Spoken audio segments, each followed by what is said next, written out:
마음을 대접하라. 이것이 율법이요 선지자니라. 고마우신 하나님, 참 이기적으로 살다 죽을 수밖에 없던 저희들을 예수님의 놀라운 은혜와 사랑으로 구원하여 주시고 천국 백성을 삼아 주신 것을 감사합니다. 계속되는 산상수훈의 말씀을 통해서 천국 백성들이 가져야 할 내면성을 가르쳐 주셔서 감사합니다.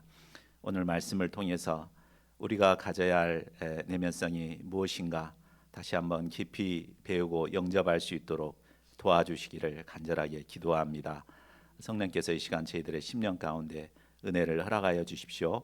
감사하고 모든 말씀 우리 주 예수 그리스도 이름으로 기도하였습니다. 아멘. 예수님은 계속되는 산상수훈을 통해 천국 백성들이 갖추어야 할 삶의 교훈들을 가르쳐 주셨습니다. 지난 강의에서는 예수님께서 천국 백성들이 목숨과 몸을 위해 염려하는 대신에 모든 것을 알고 공급해 주시는 이 하나님 아버지를 믿고 먼저 그의 나라와 그의 의를 구해야 함을 가르쳐 주셨습니다. 이제 오늘 말씀에서는 예수님께서 인간관계로 초점을 옮기십니다. 천국 백성인 우리는 세상에서 다양한 사람들과의 관계 속에서 살아가게 됩니다. 그런데 오늘날 세상 사람들이 신자들을 바라보는 눈은 그리 곱지 않습니다. 많은 사람들이 기독교를 이기적이고 편협한 종교로 오해하고 거부감을 갖습니다. 왜 이런 거부감을 갖게 되었을까요? 그건 아마 우리 교회가 개인 신앙을 너무나 강조하다 보니 상대적으로 다른 사람들에 대해 소홀히 여겼기 때문일 수 있습니다. 또 상대방을 배려하지 않고 지나치게 자기중심적인 태도로 행동하는 일부 신자로 인해 부정적인 이미지가 고착화된 것이 원인일 수도 있습니다. 어쨌거나 이를 볼 때 하나님과의 개인 신앙도 중요하지만 사람들과의 관계가 대단히 중요하다는 것을 보게 됩니다. 자, 그렇다면 우리 천국 백성들은 사람들과의 관계에서 어떤 기준으로 살아야 할까요? 예수님께서는 오늘 말씀을 통해 몇 가지 비결을 가르쳐 주십니다. 본문 말씀을 통해 이를 깊이 영접하고 하나님께서 기뻐하시는 영향력 있는 천국 백성들로 살아갈 수 있기를 기도합니다. 파트 1, 남을 판단하지 말아야 합니다. 1절에서 5절입니다. 산상수훈을 통해 천국 백성들이 가져야 할 내면성을 가르치시던 예수님은 갑자기 이 비판 문제로 화제를 바꾸십니다. 다 같이 1절과 2절을 같이 읽어보겠습니다. 시작. 비판을 받지 아니하려거든 비판하지 말라. 너희가 비판하는 그 비판으로 너희가 비판을 받을 것이요 너희가 헤아리는 그 헤아림으로 너희가 헤아림을 받을 것이니라. 자, 예수님께서 갑자기 왜 이 비판하는 문제를 제기하시는 것일까요? 대개 남을 비판하거나 헤아리는 사람은 주로 자신이 나름대로 열심히 신앙생활을 잘한다고 생각하는 사람들이 하게 되는 것 같습니다. 우리 최한대래 목사님도 중학교 때 열심히 새벽 기도를 하고 난 뒤부터 새벽 기도를 하지 않는 목자님들에 대한 비판하는 마음이 생겼었다고 했습니다. 이처럼 자신이 나름대로 신앙적으로 성숙해졌다고 생각하는 그 순간 자연스럽게 자신과 같이 살지 못하는 사람들을 비판하는 눈으로 바라보게 됩니다. 비판이란 헬라어로 크리노라고 하는데 이것은 재판장이 어떤 판결을 내리거나 심판을 할 때 쓰는 단어입니다. 그리고 헤아리다라는 말은 정밀하게 측정하다, 무게를 달다라는 뜻입니다. 즉 비판하고 헤아리는 것은 마치 자신이 재판장의 자리에 앉아서 그 사람의 행동을 쫙 분석하고 판결을 내리는 것을 말합니다. 저 사람 그 행동을 자세히 살펴보니까 정말 틀림없이 믿음이 없는 사람이야 땅, 땅, 땅 이렇게 판결을 내리는 것입니다. 자, 죄를 범하여 교만하게 된 인간은 이처럼 남을 판단하고 비판하는 것을 아주 좋아합니다. 자신이 알고 있는 얕은 지식과 경험으로 마음이 높아져서 날카롭게 비판합니다. 직접 비판은 못하더라도 남을 비판하는 콘텐츠를 즐겨보며 대리 만족을 얻기도 합니다. 자, 그렇다면 사람들이 왜 이처럼 남을 비판하는 것을 좋아할까요? 우선 남을 비판하게 되면 쌓인 스트레스가 확 해소가 되고 속이 시원해지기 때문입니다. 그렇죠? 남을 막 이렇게 비판하면은 속이 후련해지기도 합니다. 또 남을 비판하게 되면 자신이 마치 재판장처럼 높아지는 것 같은 카타르시스를 느낍니다. 또한 다른 사람을 비판하다 보면 은연중에 나는 그 사람들과 달라 하는 자신의 의로움을 드러낼 수도 있습니다. 이런 여러 가지 장점이 있기 때문에 사람들은 남을 판단하고 비판하는 것을 아주 즐겨합니다. 그러나 비판하는 사람은 즐거울지 몰라도 비판을 당하는 사람들에게는 깊은 상처를 주게 됩니다. 우리가 연못에 장난삼아 돌을 탁 던지지만 개구리는 맞는 개구리는 생사가 이렇게 갈립니다. 그래서 악성 댓글에 상처를 받고 자살하는 사람들까지 있습니다. 비판으로 인해 관계가 파괴되고 대립과 갈등이 일어나게 됩니다. 이것을 잘 아는 사탄은 끊임없이 우리의 마음에 비판하는 마음을 심습니다. 그래서 공동체를 파괴하고자 합니다. 상대방의 좋은 점은 보이지 않고 단점만 보게 만들어서 정죄 판단의 심정을 심습니다. 이를 통해 갈등을 조장하여 성령의 그릇을 깨뜨리고자 합니다.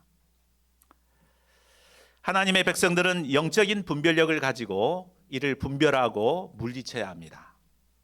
우리 마음에 어떤 사람에 대한 비판하는 마음이 생기면 야, 이것이 사탄이 심는 마음이구나, 이걸 깨닫고 속히 물리쳐야 합니다. 그리고 동역자의 단점을 보기보다는 장점을 찾아서 귀히 여겨야 합니다. 이를 통해 서로 존중하고 아름다운 공동체를 이루어가야 합니다. 무엇보다 우리가 남을 비판하지 말아야 할 것은 누군가를 비판하게 되면 자신도 똑같은 비판을 받게 되기 때문입니다. 대개 남을 비판하는 사람들의 그 비판을 자세하게 들어보면은 그 사람 역시 비판하는 것과 똑같은 문제를 가지고 있는 경우가 많습니다. 자신에게 똑같은 문제가 있기 때문에 그 문제가 잘 눈에 띄게 마련입니다. 그러므로 다른 사람에게서 교만의 문제가 보인다거나 자기를 자랑하는 것이 보인다거나 불신의 문제, 정욕의 문제 같은 이런 문제가 보이면 어떻게 해야 될까요? 비판하기보다 혹시 나에게 그런 문제가 없는가 먼저 자신을 살펴야 합니다. 우리가 남을 비판할 때 이렇게 하죠. 남을 비판할 때 손가락이 하나죠. 남에게 향하는 손가락은 하나입니다. 근데 나에게 향한 손가락은 몇 개입니까? 세 개입니다. 남은 하나지만 나는 세 개입니다. 그러므로 비판하기 전에 먼저 자신을 가리키고 살펴야 합니다. 그럼에도 남을 비판하게 되면 그는 결국 다른 사람들로부터 똑같은 비판을 3배나 받게 됩니다. 자, 그것만이 아닙니다. 장차 심판장이신 하나님의 비판을 받게 됩니다. 로마서 2장 1절에서 3절은 말합니다. 우리 같이 한번 읽어볼까요? 길지만 시작. 그러므로 남을 판단하는 사람아, 누구를 막론하고 내가 핑계하지 못할 것은 남을 판단하는 것으로 내가 너를 정죄함이니 판단하는 내가 같은 일을 행함이라. 이런 일을 행하는 자에게 하나님의 심판이 진리대로 되는 줄을 우리가 아노라. 이런 일을 행하는 자를 판단하고도 같은 일을 행하는 사람아, 내가 하나님의 심판을 피할 줄로 생각하느냐. 남을 판단하기보다 자기를 살피고 회개해야 합니다. 남을 비판하는 것은 하나님의 주권을 침해하는 큰 죄입니다. 그러므로 우리는 어떤 모양으로든지 남을 비판해서는 안 되겠습니다. 아멘이 없네요. 남을 비판해서는 안 되겠습니다. 그런데 남의 허물을 비판하는 사람들도 나름대로 변명할 것이 있습니다. 그것은 남을 비판하는 사람들한테 물어보면은 내가 그 사람 미워서 그런 거 아니야. 그 사람을 사랑하기 때문에 그 문제를 해결해 주려고 내가 이러는 거야. 이렇게 말합니다. 그러나 예수님은 무엇이라고 말씀하십니까? 3절, 4절도 보십시오. 어찌하여 형제의 눈 속에 있는 티는 보고 내 눈 속에 있는 들보는 깨닫지 못하느냐. 보라, 내 눈 속에 들보가 있는데 어찌하여 형제에게 말하기를 나로 내 눈 속에 있는 티를 빼게 하라 하겠느냐. 들보가 뭡니까? 들보는 이 기둥 사이에 이렇게 힘을 지탱하는 통나무를 말합니다. 그리고 티는 톱밥에서 나온 아주 작은 먼지에 불과합니다. 자, 이 말은 남의 허물은 크게 보이지만 실상 조그만 티에 불과하고 자신의 허물은 작게 보이지만 실상 들보와 같다는 걸 말해줍니다. 내 눈 속에 이 큰 들보가 있는데 형제의 눈에 작은 티를 빼려고 하면 어떻게 되겠습니까? 사실 눈에 있는 티를 빼는 일처럼 섬세함을 요구되는 일도 없습니다. 눈은 인체에서 가장 중요한 지체이면서도 가장 연약한 곳입니다. 그러므로 눈에 들어간 티를 빼내기 위해서는 이제 엄청난 집중력과 침착성과 섬세함이 요구됩니다. 또한 상대방에 대한 깊은 이해와 애정이 있어야 합니다. 무엇보다 자신의 눈이 밝아야 합니다. 만일 눈에 들보가 탁 막혀 있는 이런 사람이 상대방의 눈에 티를 빼겠다고 쪽집게를 들고 달려가면 어떻게 되겠습니까? 상대방의 눈을 상하게 해서 결국 장님으로 만들어 버릴 것입니다. 형제의 눈에 있는 티를 빼주는 것이 나쁜 것은 아닙니다. 예수님께서도 형제의 눈에 티를 빼주고자 하는 것에 대해서 전혀 문제 삼지 않으셨습니다. 다만 형제의 눈에 티를 빼기 위해서는 먼저 해야 할 일이 있음을 알려주셨습니다. 그것이 무엇입니까? 5절을 보십시오. 외식하는 자여 먼저 내 눈 속에서 들보를 빼어라. 그 후에야 밝히 보고 형제의 눈 속에서 티를 빼리라.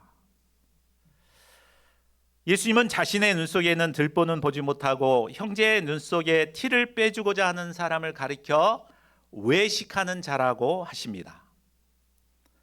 외식하는 자는 자신이 들보의 문제를 가지고 있는데도 그걸 깨닫지 못하고 남의 티만 빼려고 하는 사람을 말합니다. 이런 사람은 말씀을 공부하거나 메시지를 들을 때 전혀 자신에게 적용하지 않습니다. 야, 이 말씀은 정말 누구에게 딱 맞는 말씀인데 이 사람 왜 안 왔지 오늘? 이 사람이 들어야 되는데 이렇게 생각합니다. 그러나 아무리 말씀을 많이 알고 또 말씀을 다른 사람에게 잘 적용시킨다 해도 그가 그것으로 사람을 도울 수 있는 것이 아닙니다. 사람을 진정으로 잘 돕기 위해서는 먼저 자신 속에 있는 들보를 찾아 빼내야 합니다. 이를 위해서는 하나님의 말씀을 공부하거나 이렇게 말씀을 들을 때 먼저 자신에게 적용해야 합니다. 그리고 내 안에 있는 들보가 무엇인가를 발견해야 합니다. 깊이 있는 소감을 통해서 자신에게 적용하고 이 들보를 찾아서 회개해야 합니다. 예수님의 십자가 앞에서 회개하고 용서의 사랑을 덧입어야 합니다. 이를 통해서 내 속에 있는 들보가 빠지게 될 때 이제 영적인 눈이 밝아서 사랑과 긍휼의 마음으로 다른 사람의 허물도 섬세하게 도와줄 수 있습니다. 요한복음 8장에 보면 바리새인들이 가늠하다 현장에서 잡힌 한 여인을 끌고 와서 돌로 쳐서 죽이려고 했습니다. 이때 예수님이 뭐라고 하셨습니까? 너희 중에 죄 없는 자가 먼저 돌로 치라고 하셨습니다. 천국 백성은 다른 사람을 비판하기에 앞서 자신의 죄를 돌아봐야 합니다. 하나님께서 기뻐하시는 천국 백성들은 남의 허물을 비판하지 않습니다. 하나님의 말씀 앞에서 먼저 자신을 돌아보고 자신에게 있는 들보를 찾아 회개하기에 힘씁니다. 십자가의 용서의 사랑을 덧입은 후에 그 사랑의 기초에서 형제의 작은 허물을 섬세하게 도와줍니다. 저희 모두가 남을 비판하기에 앞서서 먼저 자신의 문제가 무엇인가를 찾아 회개하기에 힘쓰는 자들이 되기를 기도합니다. 파트 2, 구하고 찾고 두드려야 합니다. 6절에서 11절입니다.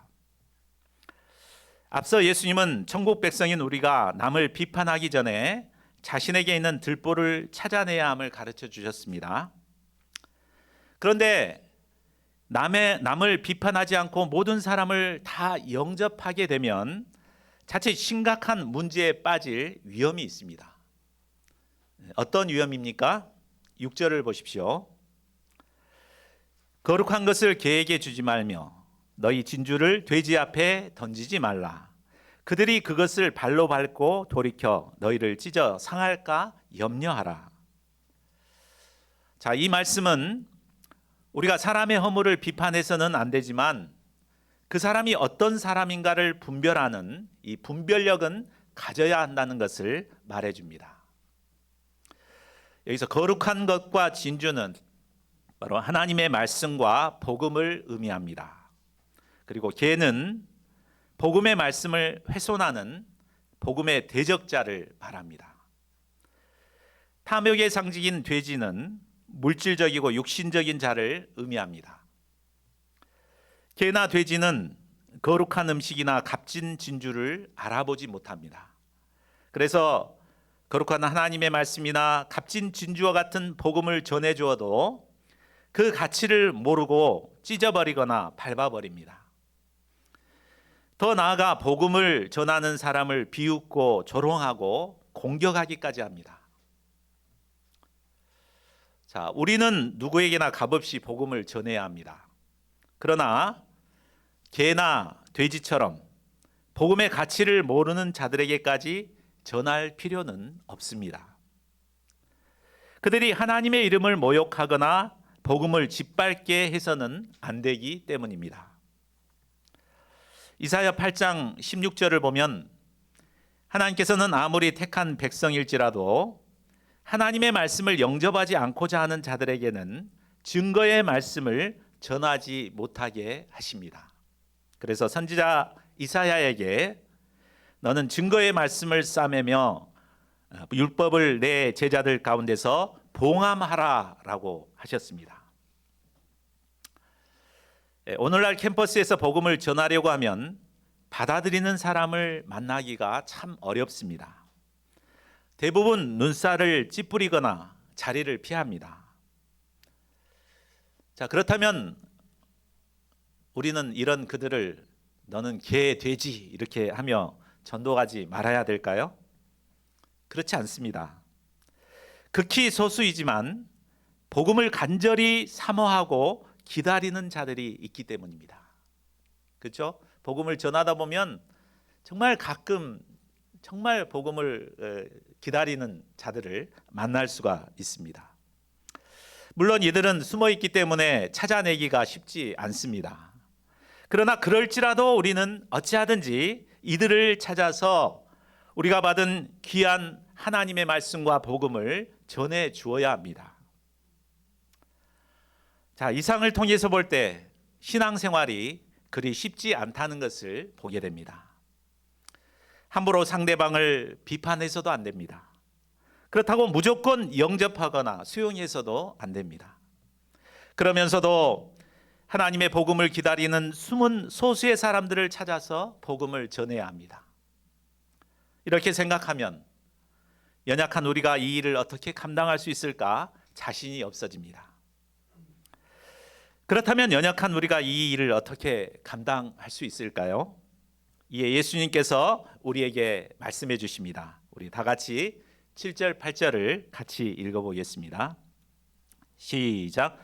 구하라 그리하면 너에게 주실 것이요 찾으라 그리하면 찾아낼 것이요 문을 두드리라 그리하면 너에게 열릴 것이니 구하는 이마다 받을 것이요 찾는 이는 찾아낼 것이요 두드리는 이에게는 열릴 것이니라. 우리가 신앙생활을 하다 보면 내적 외적으로 자신이 부족하다고 느끼는 것들을 발견하게 됩니다.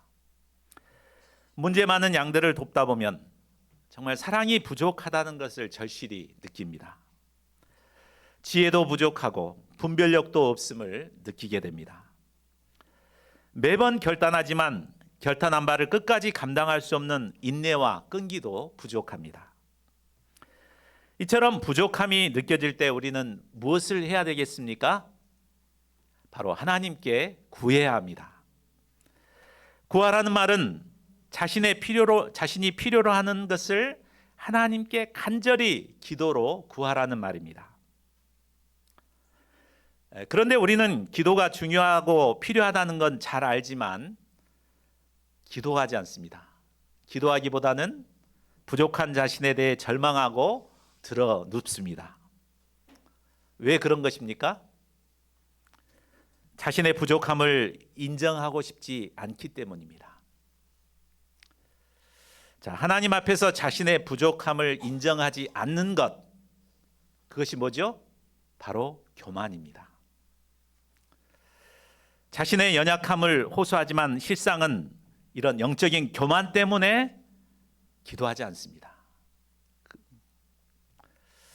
하나님께서는 우리의 이런 교만을 내려놓고 겸손히 자신의 부족함을 인정하고 하나님께 나와 구하기를 원하십니다. 하나님께서는 겸손히 자신의 부족함을 인정하고 하나님께 구하는 자들에게 풍성히 주시는 분이십니다. 그런데 우리가 신앙생활을 하다 보면 내적으로 부족한 것뿐만 아니라 외적으로도 부족한 것, 필요한 것들이 있습니다. 우리 목자님들에게는 양이 없어서 정말 양이 절실히 필요함을 느낍니다. 직장이 없는 분들은 안정된 직장이 간절히 필요합니다. 결혼을 앞둔 분들은 믿음의 동역자가 필요합니다. 우리는 우리에게 필요한 이것들을 하나님 앞에 나아가 간절히 구해야 합니다. 그런데 구하기만 해서는 안 됩니다. 구한 뒤에는 찾을 때까지 찾아야 합니다. 그리고 찾게 되면 어떻게 해야 됩니까? 문이 열릴 때까지 두드려야 합니다. 이처럼 구하고 찾고 두드릴 때 때가 되면 반드시 찾고 열리는 역사가 있게 됩니다. 구하는 것은 입으로 기도하는 것이라고 한다면 찾고 두드리는 것은 행동하는 기도라고 할 수 있습니다. 우리는 입으로 기도할 뿐만 아니라 기도한 후에는 찾고 두드리는 행동의 기도를 해야 합니다. 하나님의 축복은 감나무 밑에서 누워서 감이 떨어지기만을 바라는 자세로는 결코 얻을 수 없습니다. 적극적으로 감나무에 올라가서 따서 먹어야 합니다. 하나님께서는 우리에게 주실 축복을 이미 마련해 놓고 계십니다. 아멘이 없네요. 마련해 놓고 계십니다. 저희 모두가 구하고 찾고 두드림으로 하나님께서 예비하신 축복을 얻는 자들이 될 수 있기를 기도합니다. 9절에서 11절은 하나님께서 우리의 아버지가 되셔서 우리에게 가장 좋은 것을 주시는 분이심을 가르쳐 줍니다. 아들이 떡을 달라 하는데 돌을 주며 생선을 달라고 하는데 뱀을 줄 부모는 없습니다. 아무리 죄 많은 악한 인간일지라도 자식에게는 좋은 것을 줄 압니다. 하물며 하늘에 계신 우리 아버지께서 구하는 자들에게 좋은 것으로 주시지 않겠습니까? 사도 바울은 로마서 8장 32절에서 이렇게 말했습니다. 우리 같이 읽어볼까요? 시작. 자기 아들을 아끼지 아니하시고 우리 모든 사람을 위하여 내주신 이가 어찌 그 아들과 함께 모든 것을 우리에게 주시지 아니하시겠느냐. 하나님은 우리를 사랑하셔서 가장 좋은 것을 주시길 원하십니다. 때로 우리는 어린아이와 같이 내가 갖고 싶은 것을 무조건 달라고 떼를 쓰기 쉽습니다. 그러나 우리를 가장 잘 아시는 하나님께서는 우리에게 가장 필요한 것이 무엇인가를 아십니다. 그리고 이 가장 좋은 것으로 우리에게 주십니다. 75세의 나이에 부르심을 받은 아브라함에게는 아들을 얻고 싶은 간절한 기도 제목이 있었습니다. 그러나 20년이 지나도록 하나님은 그에게 주시지 않았습니다. 이는 자식보다 더 좋은 믿음을 주시기 위함이었습니다. 때가 되면 하나님께서는 그에게 믿음을 주실 뿐만 아니라 그가 그토록 바라던 아들 이삭까지 주셨습니다. 이처럼 하나님은 참으로 우리에게 좋은 것을 주시는 아버지가 되십니다. 이 하나님을 믿고 하나님께서 주실 때까지 간절히 구하고 찾고 두드리는 자들이 될 수 있기를 기도합니다. 파트 3, 황금률을 따라 살아야 합니다. 12절입니다. 예수님은 이제 결론적으로 말씀하십니다. 우리 12절을 같이 읽어보겠습니다. 시작. 그러므로 무엇이든지 남에게 대접을 받고자 하는 대로 너희도 남을 대접하라. 이것이 율법이요 선지자니라. 자, 이 말씀은 지금까지의 가르침에 대한 결론의 말씀입니다. 이 말씀을 이 황금률이라고 부르기도 합니다.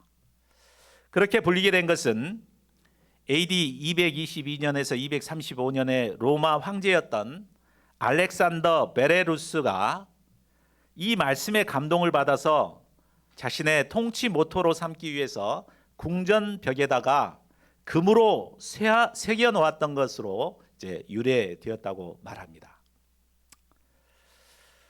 그래서 골든 룰이라고 불리게 되었습니다. 사람들은 누구나 대접을 받고 싶어 합니다. 어떤 대접을 받고 싶습니까? 사람들에게 인정받고 싶습니다. 또 사람들에게 사랑받고 싶습니다. 존경받고 싶습니다. 또 섬김을 받고 싶습니다. 잘한 점은 칭찬받고 또 힘들 때는 위로를 받고 싶습니다. 그런데 나만 그런 것이 아니라 다른 사람들도 다 그것을 원합니다. 사람의 마음은 다 똑같습니다. 맛있는 걸 보면 먹고 싶고 좋은 옷을 입으면 입고 싶습니다. 그런데 문제는 대접받고 싶은 자신의 감정은 아주 소중하게 여기지만 다른 사람들의 감정은 무시하는 것이 문제입니다. 다른 사람들을 섬기려고 하기보다 섬김을 받으려고 하기 때문에 서로 상처받고 갈등이 생기게 됩니다. 그러나 내가 대접받고 싶은 마음을 꾹 참고 먼저 남을 대접하게 되면 어떻게 됩니까? 아마 그 모임은 사랑과 은혜가 넘치는 모임이 될 것입니다.